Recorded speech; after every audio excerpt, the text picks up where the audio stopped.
आळशी मुलगी. एकेकाळी एक वडील आणि त्याच्या 2 तरुण मुली दूरच्या एका देशात एकत्र राहत होते. एक मुलगी खूप मेहनती होती तर दुसरी खूप आळशी. ताई, तू अजिबात मदत करत नाहीस. मी खूप दमले. करे बाबा, तू आधीच साफसफाई करतेस, आता मी माझे हात का खराब करू? माझी नखही तुटून जातील. त्यांचे वृद्ध वडील कठोर परिश्रम करणारे होते आणि ते दमून जात असत. संध्याकाळचं सूप आणि कोरडी भाकरी हे त्यांचं एकमेव जेवण होतं. एके दिवशी वृद्ध वडिलांनी आपल्या मुलींना विनंती केली, माझ्या प्रिय मुलींनो, तुम्हाला माहिती आहे की मी तुम्हा दोघांवर खूप प्रेम करतो. मी विचार करत होतो, तुम्ही दोघे आता प्रौढ आहात आणि आता तुम्ही अधिक जबाबदारी घेण्यालायक झाला आहात. तुम्हा दोघांनी नोकरी शोधून काम करावं अशी माझी इच्छा आहे. बाबा, तुम्ही बरोबर बोलत आहात. उद्याच मी नक्कीच माझ्यासाठी काम शोधेन. आणि माझ्या मुली, तुझं काय? माझ्या बहिणीला नोकरी मिळाली पाहिजे, ती तिची गोष्ट आहे. पण मला वाटतं की मी घरकाम जास्त चांगलं करते. आपल्या मुलींची उत्सुकता पाहून वृद्धाला आनंद झाला. दुसऱ्या दिवशी मेहनती मुलगी नोकरी शोधण्यासाठी घरातून निघाली असताना तिचे वडील तिच्याजवळ आले. माझ्या प्रिय मुली, मला तुला एक सल्ला द्यायचा आहे. जर कधी तुला कोणी मदत मागितली तर त्याला कधीही नकार देऊ नकोस. नेहमी मेहनत कर, तुझ्या कामावर प्रेम कर आणि तुला दिलेलं काम मन लावून पूर्ण कर. धन्यवाद बाबा, तुमचा सल्ला मी कधीही विसरणार नाही. माझी लाडकी मुलगी ती. कष्टाळू मुलगी तिची नोकरी शोधण्यासाठी निघाली तर घरची कामं करीन असं सांगणाऱ्या आळशी मुलीने काहीच केलं नाही. घर दिवसेंदिवस अस्वच्छ आणि खराब होत चाललं होतं, आणखी खराब. कष्टाळू मुलगी अनेक दिवस चालत फिरत होती, पण तिला कोणतंच काम सापडलं नाही. थोड्या वेळाने कष्टाळू मुलीला वाळलेल्या फांद्या आणि मुळे असलेलं झाड दिसलं. अगं बाळा, तू माझ्या कोरड्या फांद्या स्वच्छ करून माझ्या मुळांना पाणी देऊ शकशील का? मेहनती मुलीने तिच्या तळहातांना जखम होईपर्यंत झाडांच्या सर्व कोरड्या फांद्या साफ केल्या आणि तिच्या प्यायच्या पाण्याने मुळांना पाणी सुद्धा दिलं. धन्यवाद माझ्या बाळा. पण आता तुझ्याकडे पाणी उरलं नसेल ना? काही हरकत नाही. तुम्हाला मदतीची गरज होती आणि मी ती केली. मी स्वतःसाठी पाणी घेऊ शकते. मेहनती मुलगी तिच्या वाटेने चालत राहिली. पुढे तिला तुटलेली आणि तडे गेलेली चूल दिसली.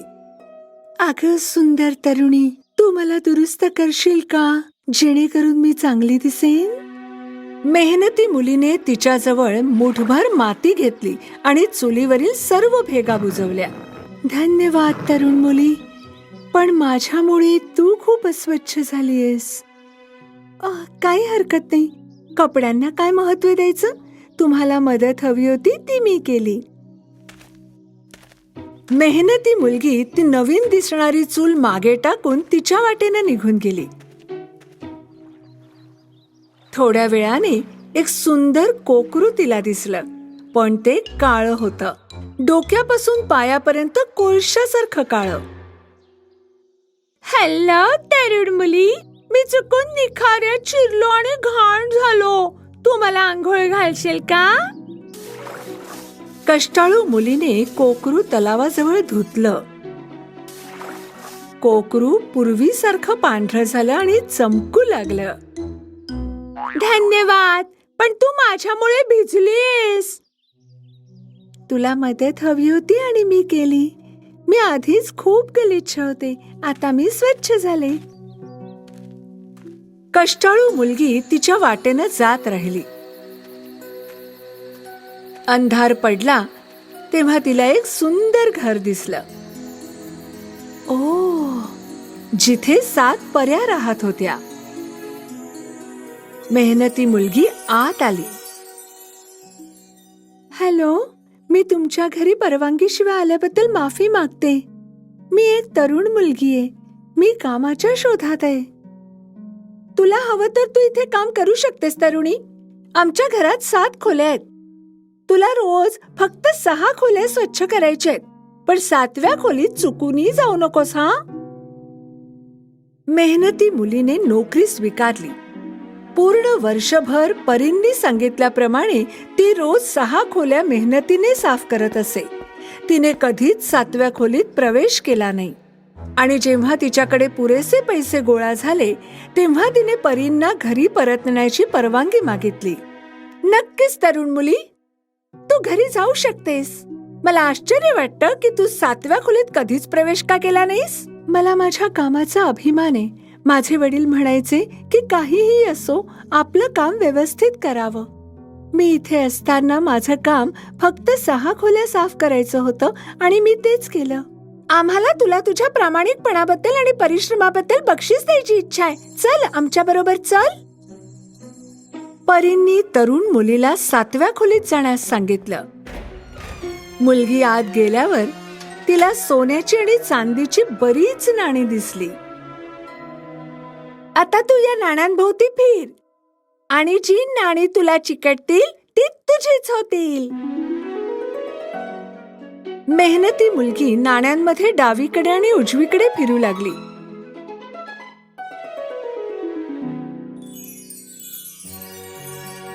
ती अगदी स्टार सारखी दिसत होती, ज्यावर पैसे चिकटलेले होते.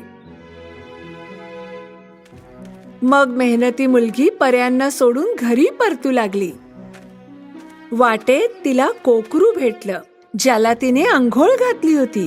कोकरू मोत्यांनी मढलेलं होतं. मी तुझी मदत विसरलो नाही तरुण मुली. घे, हवे तेवढे मोती घे. मेहनती मुलीने कोकरूचे आभार मानले आणि तिचे हात आणि मान मोत्यांनी झाकून घेतले आणि तिच्या वाटेने चालू लागली. चालता चालता ती त्या चुलीजवळ पोहोचली जिला तिने जाताना दुरुस्त केलं होतं. तू मला जी मदत केलीस ती मी विसरली नाही तरुण मुली. घे, माझ्या उबदार भाकरी आणि केक तुझेच आहेत. मेहनती मुलीने चुलीने दिलेल्या काही भाकरी खाल्ल्या आणि काही घरी नेण्यासाठी सोबत घेतल्या आणि ती आपल्या वाटेला लागली. थोडं पुढे गेल्यावर तिला ते झाड दिसलं, ज्याच्या फांद्या फळांनी झाकल्या होत्या. ऐक बाळा, इकडे ये. तू मला दिलेली मदत मी विसरलो नाही. हे घे, माझी सर्व द्राक्ष तुझीच आहेत. मेहनती मुलीने आभार मानले आणि झाडाचा निरोप घेऊन जाऊ लागली. खूप खूप धन्यवाद. किती फलदायी अनुभव.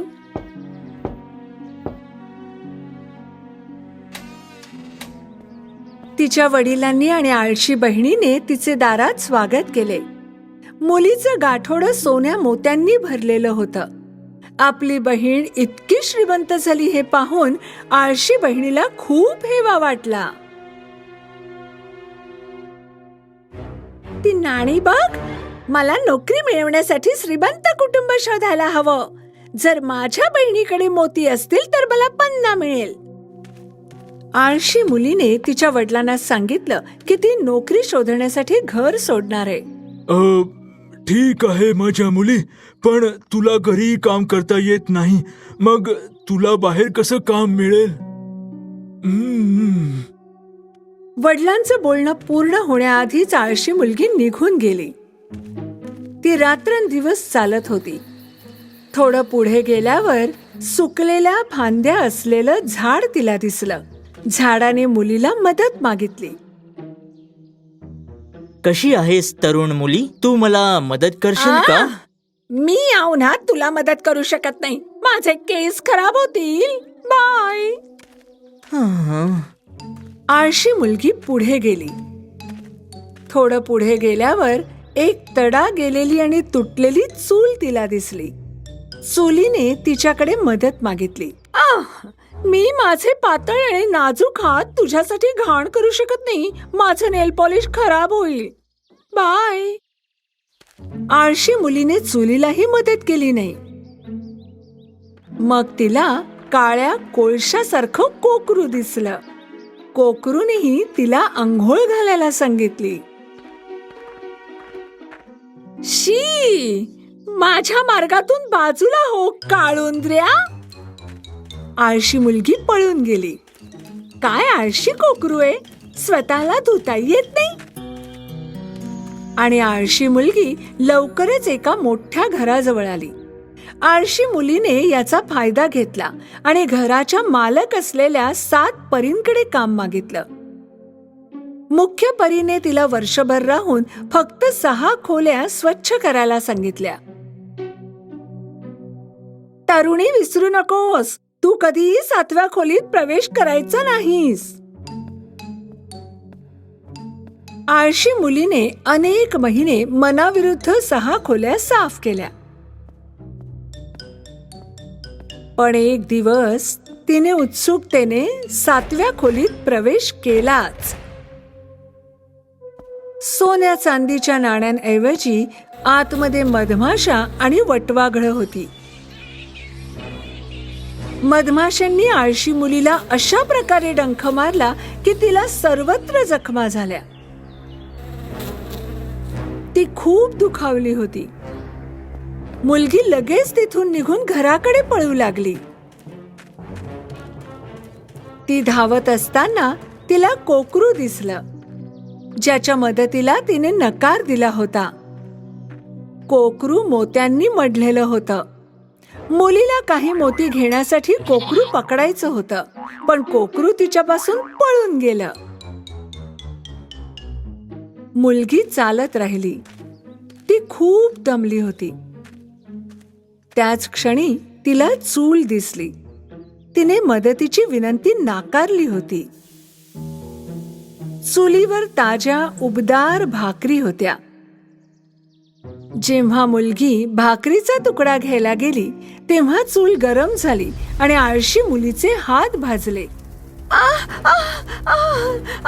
जेव्हा आळशी मुलगी तिथून पळून गेली तेव्हा ती त्या झाडाजवळ आली, ज्याला तिने मदत नाकारली होती. झाडाच्या फांद्यांवर फळांचे गुच्छ होते.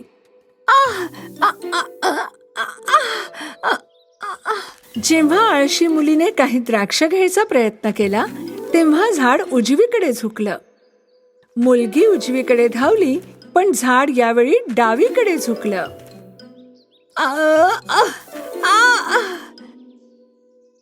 धावपळ करून दमून आळशी मुलीने शेवटी फळं खायचा विचारच सोडून दिला. ती पूर्ण 2 दिवस न थांबता चालत राहिली आणि शेवटी घरी पोहोचली. तिच्या वडिलांनी आणि बहिणीने तिला घाणेरड्या कपड्यांमध्ये आणि जखमी झालेल्या अवस्थेत घरी परतताना पाहिलं आणि त्यांना खूप आश्चर्य वाटलं. आळशी मुलीने आपल्यासोबत घडलेला प्रकार अतिशय खेदाने सांगितला. माझा विश्वास बसत नाही की याच्या एवढ्या वेदना होऊ शकतात. माझ्या प्रिय बहिणी, आता तुला समजलं ना की मेहनती असणं किती महत्वाचं आहे. लक्षात ठेव माझ्या मुली, जर तू आयुष्यात प्रामाणिक आणि मेहनती राहिलीस तर तुला निश्चितच बक्षीस मिळेल. त्या दिवसानंतर आळशी मुलगी पुन्हा कधी आळशी आणि कामचोर राहिली नाही. दोघी बहिणींनी कठोर परिश्रम केलं आणि त्यांना चांगलं फळ मिळालं. आणि या लहान कुटुंबाच्या आयुष्यात शांतता, सुख आणि आनंद भरून गेला.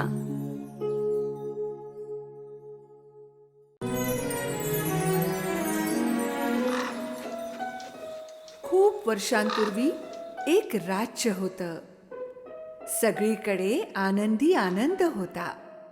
या राज्याच्या राजा आणि राणीची फक्त एकच इच्छा होती की त्यांना एखादं मूल व्हावं. राजा राणी खूप प्रेमळ होते, म्हणूनच त्यांची खात्री होती की त्यांची ही इच्छा देव नक्की पूर्ण करेल. आणि लवकरच एक दिवस त्यांची ही इच्छा पूर्ण झाली. त्यांच्या आयुष्यात एक सुंदर मुलगी आली. तिच्या चेहऱ्यावर जणू सूर्याचं तेज होतं. म्हणून त्यांनी तिचं नाव ठेवलं राजकुमारी ऑरोरा, म्हणजे उज्ज्वला. आपला आनंद सगळ्यांबरोबर साजरा करण्यासाठी त्यांनी एक पार्टी ठेवली. पार्टीमध्ये सगळ्यांना आमंत्रण दिलं गेलं. सोनेरी जंगलात राहणाऱ्या परींना देखील. राजा आणि राणीकडून एकच चूक झाली. एका परीला बोलवायला ते विसरले. संपूर्ण राज्यातून लोक आले. आजूबाजूच्या राज्यातील राजा राणी देखील येऊन ओरोराला आशीर्वाद आणि भेटवस्तू देऊन गेले. आणि मग वेळ आली 12 पर्यांची. त्यांनी ओरोराला खूप अनन्य अशा भेटवस्तू दिल्या. आपल्या जादूच्या छडीने तिच्या सर्व इच्छा पूर्ण होण्याची भेट दिली. शेवटी फक्त 3 पर्या उरल्या. जगातील सर्व आनंद तुला नेहमी मिळो. तू नेहमी आनंदी राहशील. दुःख तुझ्या जवळपास सुद्धा येणार नाही.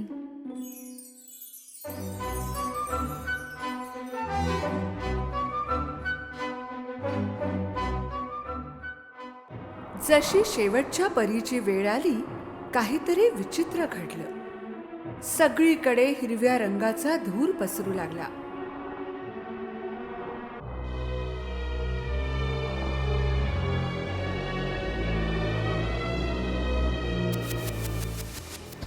आणि त्या धुरातून प्रकट झाली एक काळी परी.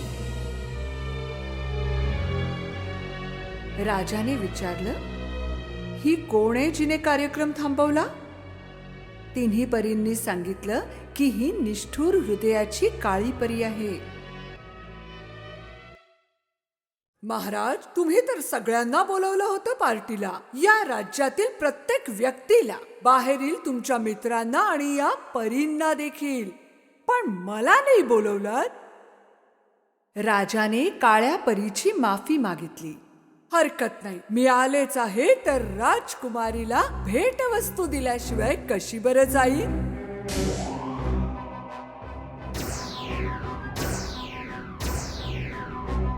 राजकुमारीचं आयुष्य प्रेम आणि संपत्तीने परिपूर्ण असेल.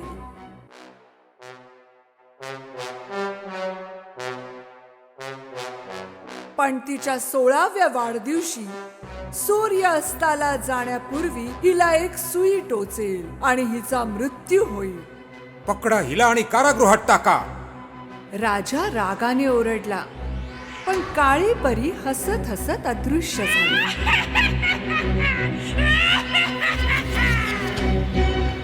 अजूनपर्यंत शेवटच्या परीने तिची भेट दिली नव्हती. ती काळ्या परी एवढी शक्तिशाली नव्हती, पण तिच्या आशीर्वादाने काळ्या परीच्या शापाची तीव्रता कमी होऊ शकत होती. मी शाप थांबवू तर शकत नाही, पण त्याची तीव्रता कमी करू शकते. तुझा मृत्यू होणार नाही, त्यापेक्षा तू एका शांत झोपेच्या स्वाधीन होशील. आणि तेव्हा सुटशील जेव्हा तुझ्यावर प्रेम करणारा तुझं चुंबन घेईल. राजाने या शापापासून वाचण्यासाठी एक आदेश दिला की सुई किंवा त्यासारखी कोणतीही गोष्ट नष्ट केली जावी.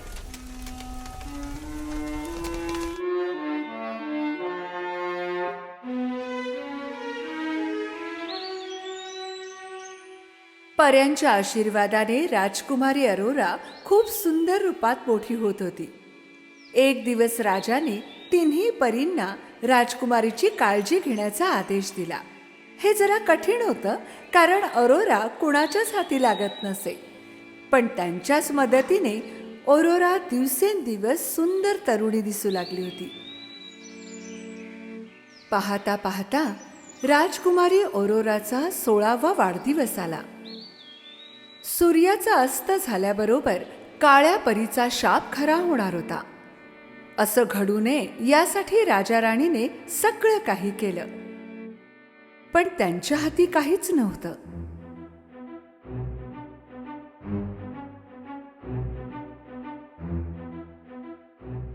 त्यांनी राजकुमारीला एका खोलीत बंद करून ठेवलं, तिच्या भल्यासाठी. अरोराला याचं कारण माहीत नव्हतं, त्यामुळे तिला खूप वाईट वाटलं. अचानक एक दरवाजा कुठून तरी प्रकट झाला आणि अरोराला आपल्याकडे खेचून घेऊन गेला.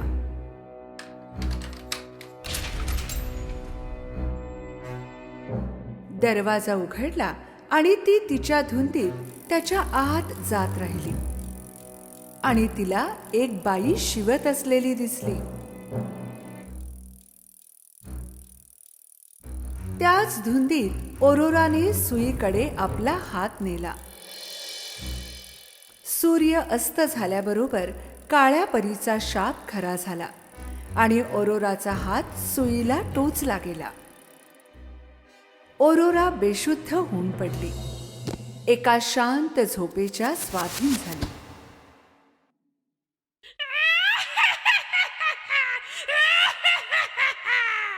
काळ्या परीचा शाप एवढी काळजी घेऊन देखील खराच झाला.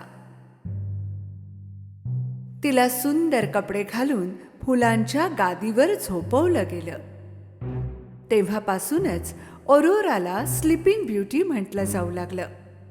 कोणालाही त्रास होऊ नये अशी राजा राणीची इच्छा होती, म्हणून त्यांनी जोपर्यंत राजकुमारी जागी होत नाही तोपर्यंत सर्वांना झोपवण्याचा आदेश दिला.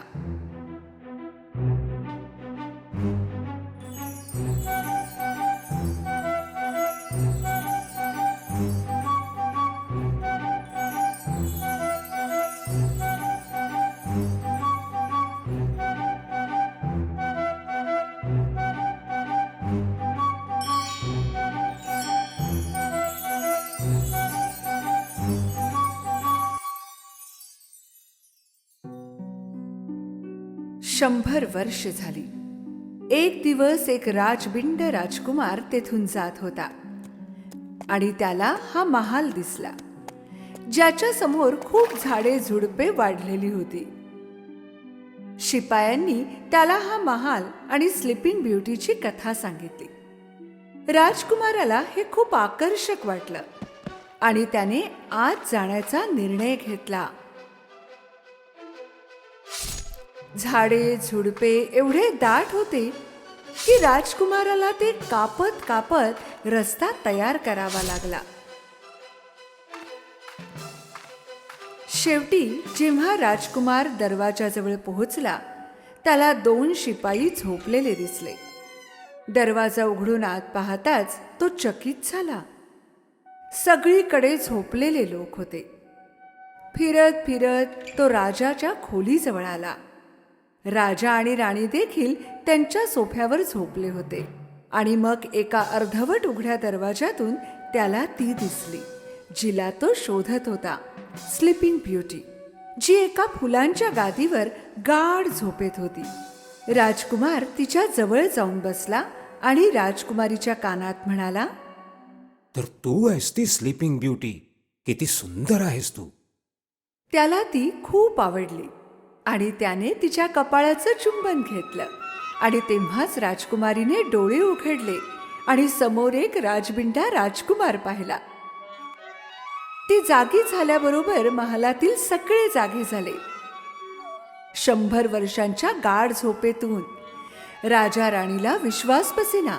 ते धावतच राजकुमारीच्या खोलीत गेले.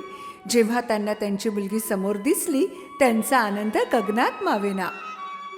राजकुमाराने राजकुमारीशी लग्न करण्याची इच्छा दर्शवली. राजकुमारीने आनंदाने होकार दिला. राजाही खूप आनंदात होता.